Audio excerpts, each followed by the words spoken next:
Colby didn't know how long he'd been walking. The woods were too dark, the kind of dark that swallowed light. His flashlight barely cut through it, the beam choking a few feet ahead before being absorbed into the void. He was off the trail, he knew that much. The campsite was long behind him, but something had pulled him deeper in. Something in the air, a hum, a vibration in his bones, a sense that he wasn't supposed to be here, but also that he was exactly where he was meant to be. Then, a structure appeared in the darkness, a door standing alone in the woods. No walls, no house, just a rotting wooden door standing upright. His flashlight flickered. The moment he saw the scratch marks on the wood, his stomach knotted. They weren't random. They were letters. "Let me out." Colby's mouth went dry. Something scratched from the other side. His breath was slow, controlled. He stepped forward, heart hammering. This wasn't real. It was a prank, a prop, something left behind from a forgotten story. Then a whisper, right behind his ear. "Let me out." Colby spun around. Nothing. But when he turned back, the door was open. There was nothing behind it. No room, no house, just blackness, stretching forever. And then, something moved inside it, not in the darkness, as the darkness. It shifted, pulsed, watching him without eyes.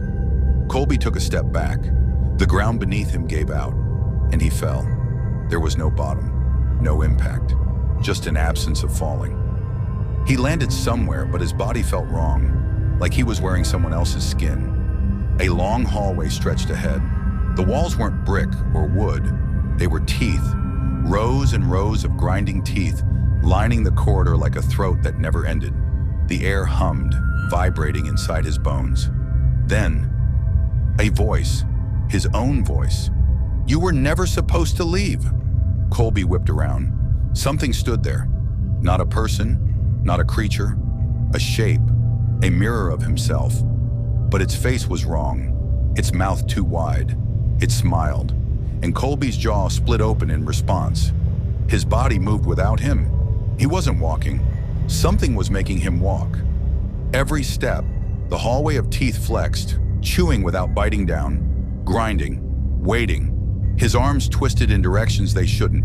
His fingers curled, snapping at the knuckles. He screamed, but the sound that came out wasn't his. It was laughter. His body shuddered, every nerve turning inside out. He wasn't alone inside himself anymore. Something was wearing him. The hallway ended at another door. It was open. Beyond it was his house, his living room. His body, his other body, was standing there, drinking a beer, watching TV, living his life. Colby stepped forward, heart slamming. The other him turned. Their eyes met. His doppelganger smiled, took a slow sip of beer and said, "You came back too late." The door slammed shut in his face, and the walls of teeth closed in. The chewing finally began.